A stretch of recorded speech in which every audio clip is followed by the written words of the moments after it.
So very good day to everybody present here. In today's session about information technology in bioinformatics and genetics, we are going to discuss about proteomes or maybe proteomics, where we'll discuss about the detailed study about the expression analysis and how you try to characterize the proteins, about the protein expression analysis, and of course we discuss about mass spectrometry, and then finally, we end this class with the protein microarrays. So this has been the concluding topic of the session of bioinformatics and genetics. And this is especially for you, my dear students and young researchers. And you can reach me at dr.christoananth@gmail.com. So before beginning the session, let me thank God for giving me this golden opportunity to deliver this useful session to share my knowledge among my fellow national, international participants, students, and young researchers. So in today's session, we'll have a short introduction to expression analysis and characterization of proteins. Then we try to understand the true intracellular activity of the protein. Then we tend to understand how protein expression analysis is much more challenging than the mRNA profiling.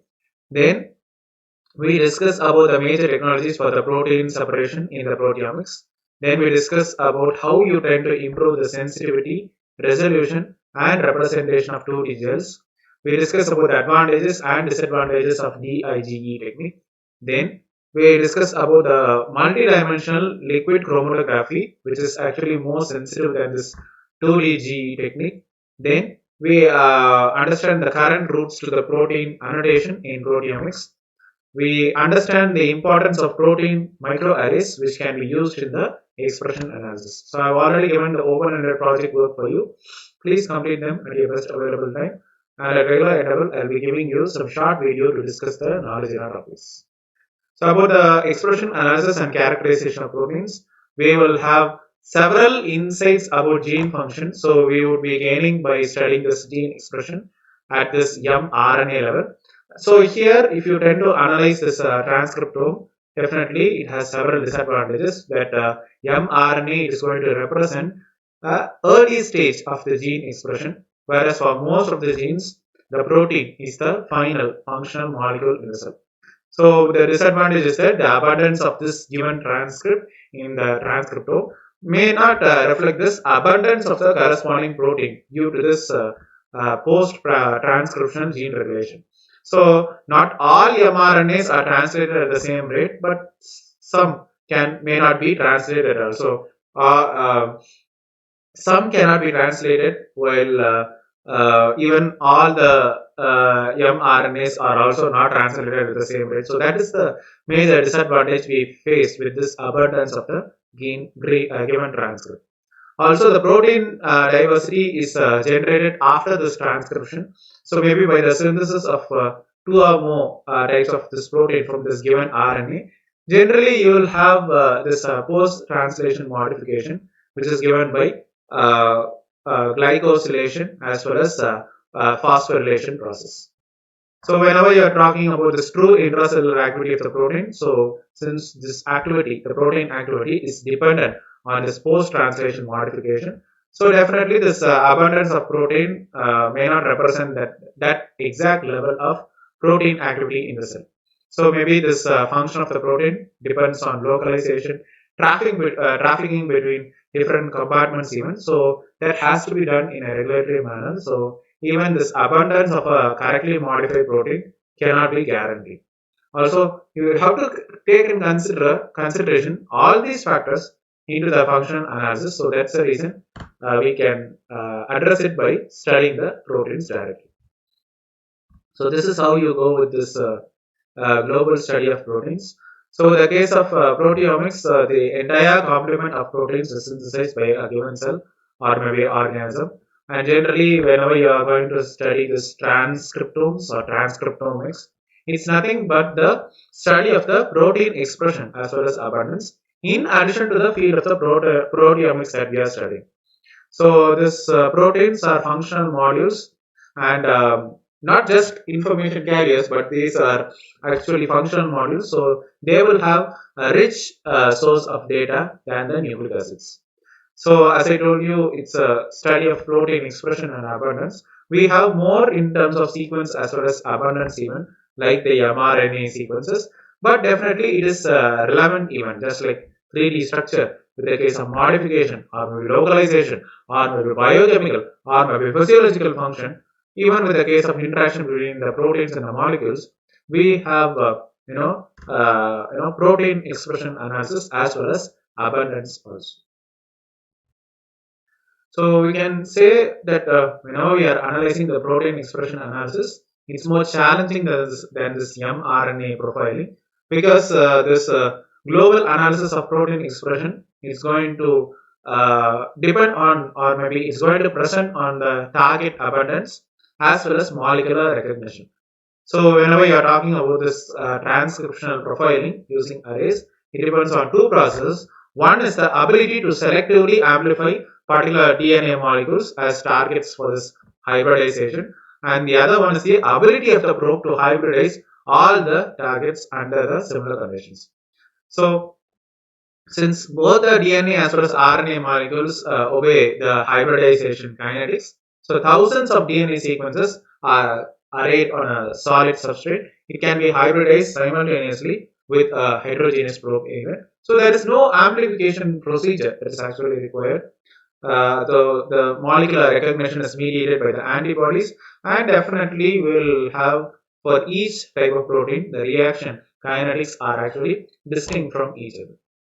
So, as I told you earlier, that this protein expression analysis is much more challenging than this mRNA profiling. So, as you see in this diagram, whenever you are going to compare with this E. coli, yeast insect as well as mammalian, so you can see that there is no expression with the case of E. coli, and even you can get this misfold characteristics.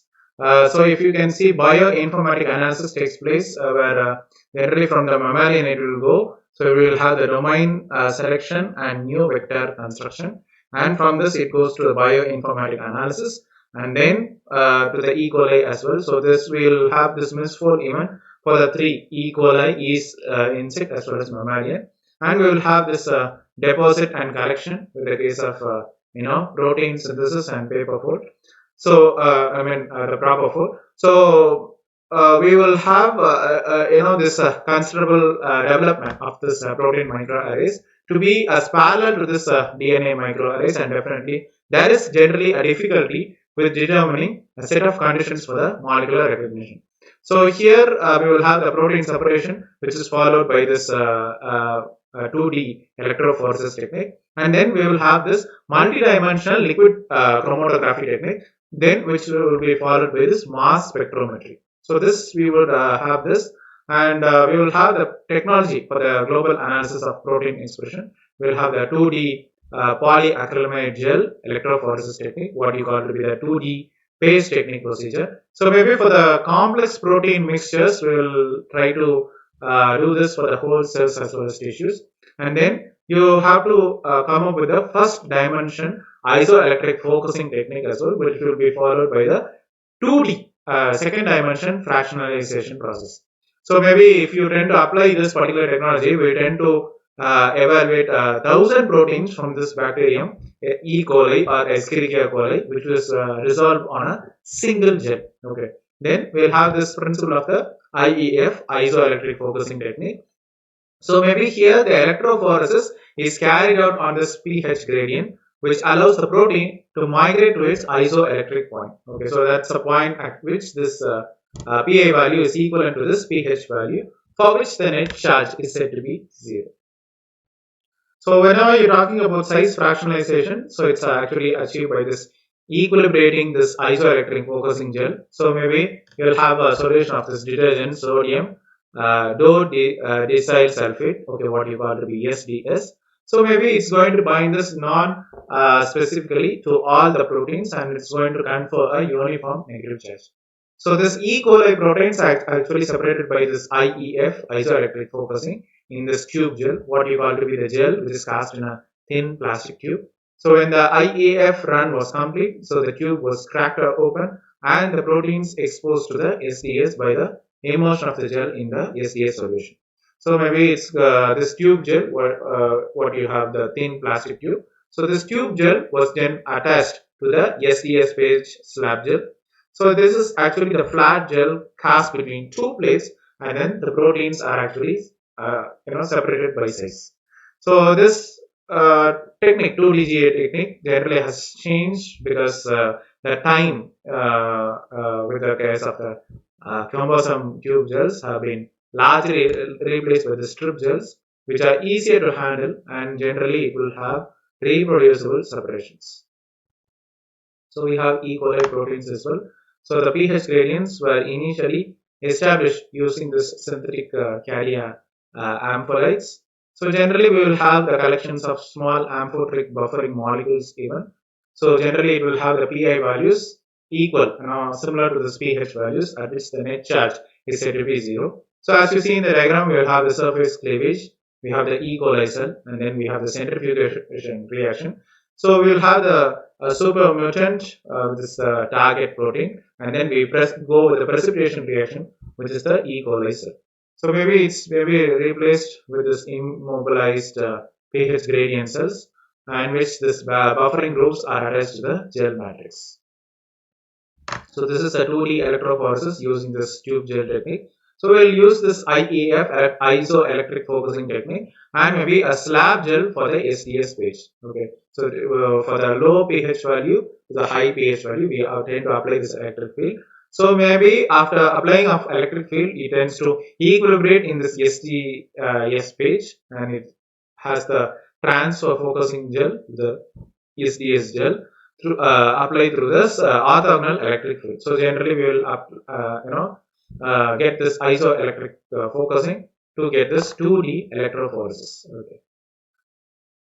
So when we see over these characteristics, it has to be focused. The main objective is to improve the sensitivity, resolution, and of course the representation of the 2D gels. Okay. So then we will have this buffer solution. We will have this cathode, plastic casing, and we have a sample loaded into the gel by the pipette. We'll have gel solution even where we have a buffer. So we'll have the anode and the cathode being connected. So generally you can tend to resolve approximately 3000 proteins to the maximum. So maybe it will be 2000 to 3000 on a standard 2D gel.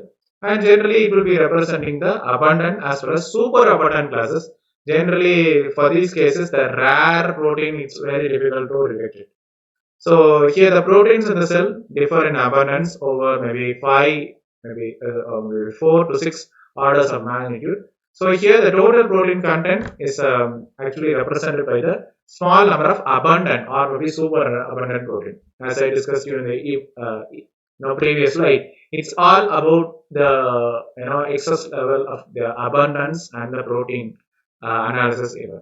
So in the East, it is estimated like 50% of the proteome comprises of 100 genes. So generally the most abundant proteins are present at the levels exceeding like 1 million copies per cell even. So that much copies is being expected in the case of the protein. So the multiplex analysis generally allows protein expression profiles to be compared on the single gels. So whenever you are taking on this analysis with a single protein sample by the 2DG technique, so generally you can compare with the disease and the normal tissue, and generally you can reveal protein spots. So but if you can see that this large number of complex distribution of spots on a typical 2D gel, so generally it's very difficult to categorize these comparisons, and maybe only with the help of image analysis software you can come up with these useful analysis. Okay, so you can conclude that it is impossible to exactly reproduce the conditions from one experiment to another, and maybe you'll have a gel matching software even. Maybe you can use Melanie 2 software. Maybe you can use it in the landmark spots, maybe for stretching, skewing, and rotating parts of the image to match the other spots even. Okay. So there are some advantages and disadvantages of DIGE technique. So generally, in the case of data analysis, it's very useful. But if you take in the case of fluorescent labels are actually sensitive to both the Cipro dyes as well as silver staining, and generally a small proportion of the proteins in each sample can be labeled. and maybe the bulky fluorescent conjugate, generally it's going to retard the proteins during the SES phase separation. So generally the gels should be post-stained as well. So whenever you take in the case of Kumasi brilliant blue, that's actually a solution. It's going to identify the true protein spot to be exercised for the downstream analysis by the mass spectrometry technique. Also, the registration errors are actually minimized. So maybe if you use IEF, isoelectric focusing technique, so because this fluorescent conjugates are charge matched, so you can actually reduce the registration errors. So that's a good thing about DIG. Also, in the case of Cipro reagent, so the sensitivity can be combined with the convenience of this multiplex fluorescence. And the same Cipro reagent is actually used to stain as well as compare the protein spots.